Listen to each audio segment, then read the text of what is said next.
Hey, I'm Sam, and it's Saturday morning. Absolutely Baltic freezing here again, up in the Highlands of Scotland.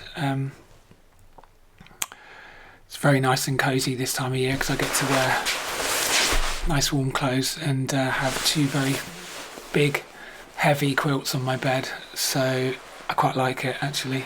I like the winter. So I've had a few emails from people and noticed some comments that people see a change in me. So I thought I'd talk about that because it's been. I think most people have been with me for the last couple of years, watching my journey, and it's been very intense and very transformative. And looking back, even a few months, I had no idea that I'd ever reach a point of peace, and I do feel at peace now. I feel like I'm standing on solid ground for the first time in my life. So I wanted to talk about what that process involved, because I think that would be helpful to other people. And I have a couple of poems to read from Antonio Machado, who I have fallen in love with, and then I've only read 3 or 4 of his poems and I fell in love with him. And then I found a photo of him online. He died in the 40s, I think. And in this photo, I fell in love with him more deeply, not in a romantic way, but you can see his essence shining through in photos of him. And it's easy to love that because that is truth. And that ties in with what I want to talk about in this video. So I'm going to read a couple of his poems and share some thoughts on healing and truth and essence. So, I do think in a very childlike way. I've come to realise that over the last few months. And, that I think I was always confused as to why these videos were so difficult for me to make, because my thinking was very chaotic and unfocused, and I struggled to make each video. It was like I was just lost in this deep ocean and I was just trying to get to the surface and take a breath of air. And since I found complex PTSD, I have had treatment for PTSD in the past. I had EMDR and counselling, but it was just locally, and I don't think that they really had a grasp on the complexity of what it was I was facing. Clues in the title. So when I found complex PTSD, it just made sense of my entire life, and it precisely fits my experience. And so that has really, really helped. And it's when I found complex PTSD as an explanation of everything I was struggling with a few months ago now, that allowed me the detachment to actually view the confusion and chaos I'd faced in my life from a different perspective. And that distance allowed me to detach from an identity that had become a prison, because it was a coping strategy. Everything about me was a coping strategy. So I'm going to talk about the journey. Because I title my videos Healing Complex PTSD. So what does that mean? I'm not a healthcare professional. Of course I'm not. And I'm not even sure it is possible to heal complex PTSD, because it kind of is the identity that we live through. So what do I mean by healing? First of all, I don't think healing is an event. It's not a finite process. It's a journey. It's a journey of change. It's hard enough for anybody to change, let alone a person that has been shaped by brutality or cruelty or fear. Because to deal with that, you have to develop strategies that become survival tools that are entrenched in your identity and your thinking. So to change is very, very difficult, and it takes a long time. So I think that just as the environment that provides that brutality or cruelty, fear, basically, shapes us, a new environment needs to be revealed. And so I that's how I think of it. So I'm already struggling. Anyway, I'll do my best to explain how I see my own journey of healing, and try and fit in these two poems at the appropriate moments. So I think for me, this channel has been instrumental in allowing me to see the outer self. So I think if you are, when we enter, I'll try and speak personally. I don't speak for anyone else, of course, I don't. But it just feels weird to say I all the time. So I tend to use we. So being born into confusion and chaos and fear, I was met with hostility and pain. So as that innocent wonder enters the world and explores and is inquisitive and uncontrived, it's met with pain. So where can it go but hide? I physically hid, and I emotionally hid. So to withdraw and to protect that innocence, to protect that essence, I think of it as that uncontrived essence, you need a buffer. So for me, when I look back at my life, I see an inner and outer self. The outer self is there to cope with the conditions of pain. And so the outer self becomes like a bulwark, a protective shell, and it's supported by fear. It needs fear to justify its existence. So it kind of when I look at my own outer self, it consisted of stories and supporting narratives and ideas that made it feel stronger and gave it purpose, and it was very sensitive to triggers, and I had a hair trigger to threats. Like if I feel threatened, that still goes off like that. But I've been able to identify what that trigger, what the primary trigger for me is, and it's a lack of gentleness. Even if I feel sort of callousness in somebody, I instantly withdraw. So gentleness and kindness have been in very short supply in my life. So the outer self is there to cope with that lack of gentleness and kindness. It says, I don't fucking need it anyway. I don't fucking need it because I don't need anybody. Which is a complete lie. A complete lie. Because all I ever wanted was kindness. All I ever wanted was to just melt that outer self away and just to be.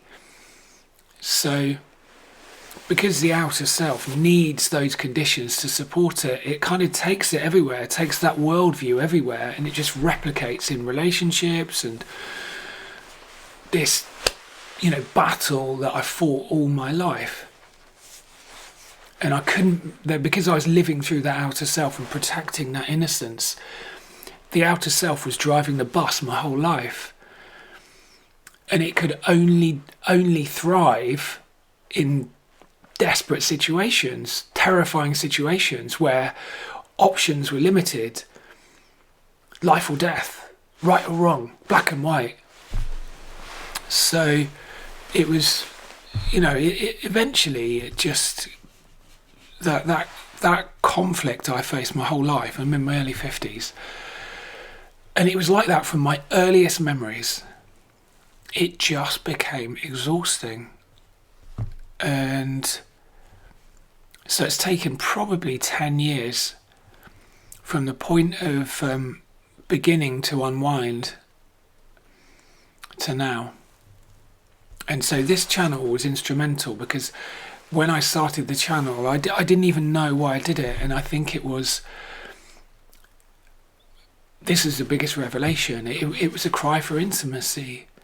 That inner part of me that was trapped behind the facade wanted to be seen and reach out into the world through the internet and sort of reveal itself. But I couldn't even see it really. So in my first videos, I could see facade, I could see performance. I was performing trans woman, as I had done for nearly 25 years at that point.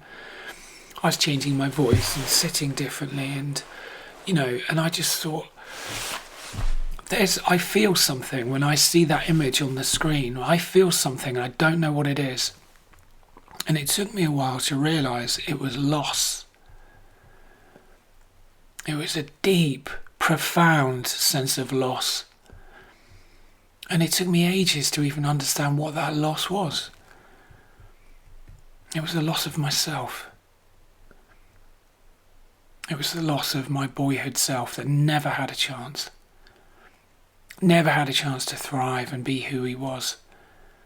And instead, I just protected that little boy by creating a monster.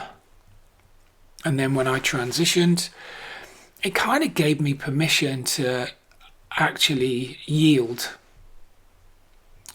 And as a man, I couldn't ever yield. I would die fighting rather than yield. And that felt painful. So as a trans woman, I could yield. And I could be more sensitive. I could allow myself to be protected. And it's not the only reason I transitioned, but it was a huge part of it. Protection and permission to be sensitive, I suppose, and to yield. So,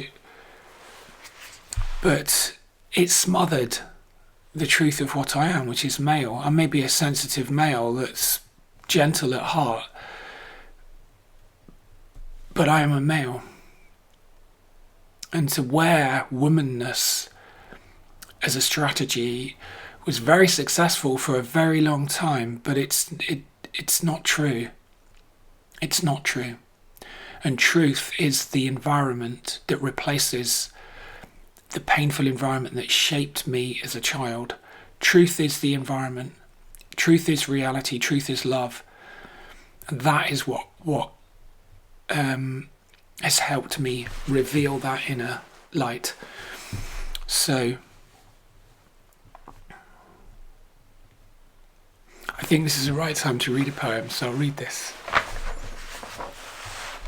This is Antonio Machado, Last Night as I Was Sleeping.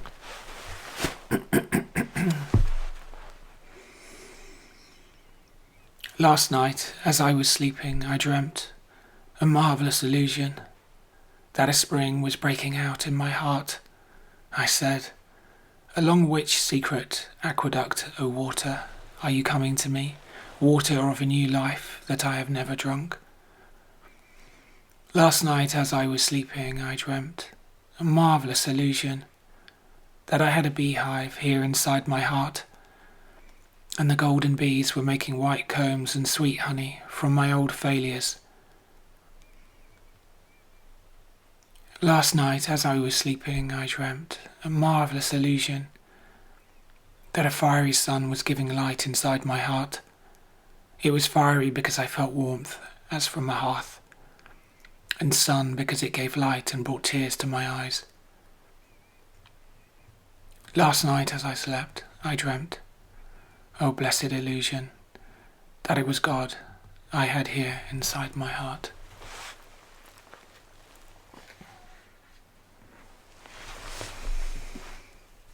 So I think that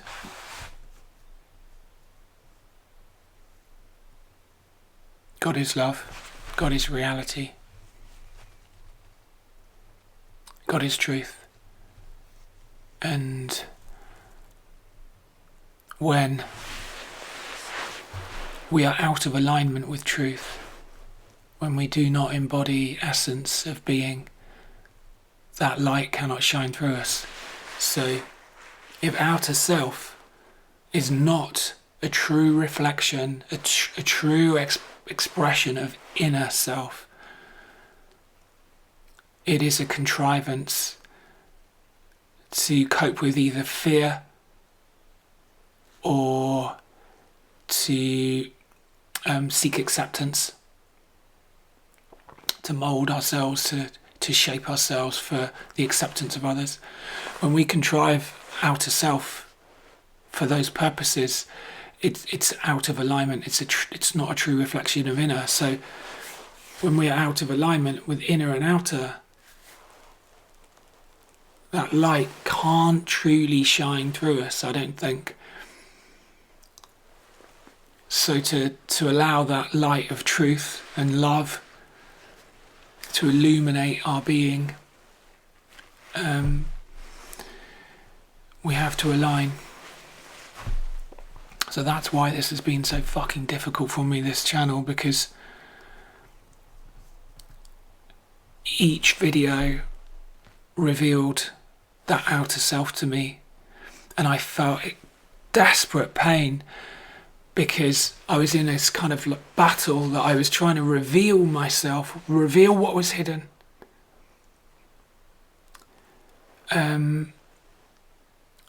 But also I was witnessing what I had put in the way, and it was very confusing. And it felt like a kind of death. I faced death in my life a few times, so I know what that feels like. This is different. It's kind of worse in a way. It's kind of worse because it's like there's a part of you that's dying, and you're terrified about what that means. Because to actually reveal what was hidden and say, yeah, this is me, here I am, when every effort to do that when you were a child was met with derision or ridicule or cruelty or malice or callousness.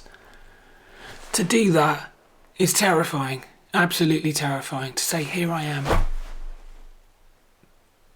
And the vulnerability I felt over the last couple of years was excruciating.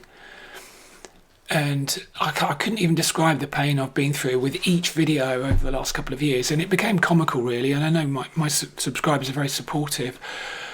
But, you know, at the start of every video, I would say, oh, God, this has been so difficult. And no matter what I said in each video, no matter how truthful I thought I was, it revealed another layer of delusion of that protective outer self, the stories and opinions and beliefs. But in that pain, it got me closer to that aligning inner and outer. And so that's the change that's happened lately. That's the emergence. And that's why the nature of my videos has changed, because, you know, who knew that I'd be reading poetry on the internet? Not after the life that I've led.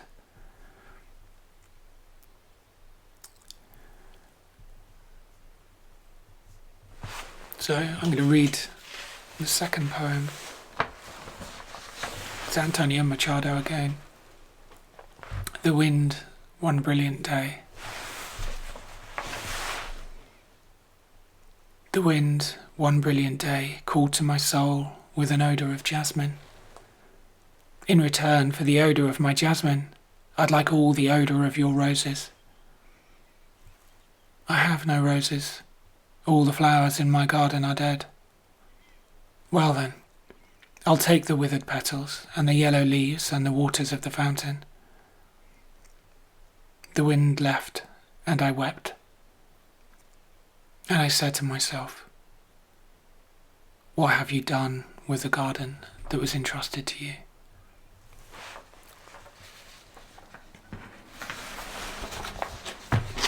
So,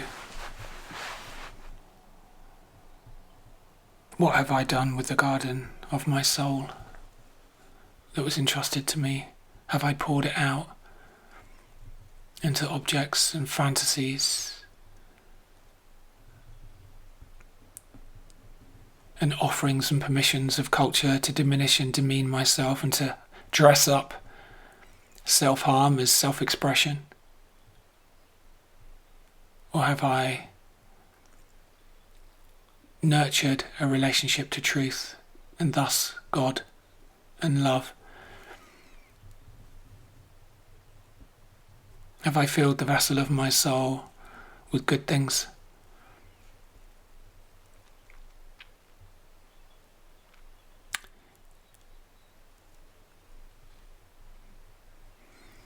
So that's what I endeavour to do now, to reveal what was hidden, to nurture the garden that was entrusted to me, and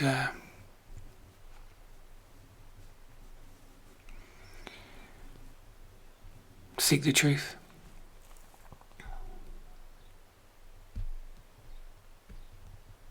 I think that's it. Thank you for watching, and thank you for being with me on this journey. And thank you to everybody that emails me and writes lovely comments. And hopefully I can continue to share something meaningful and share this journey of healing. Okay. Have a lovely weekend. I'll see you soon. Bye.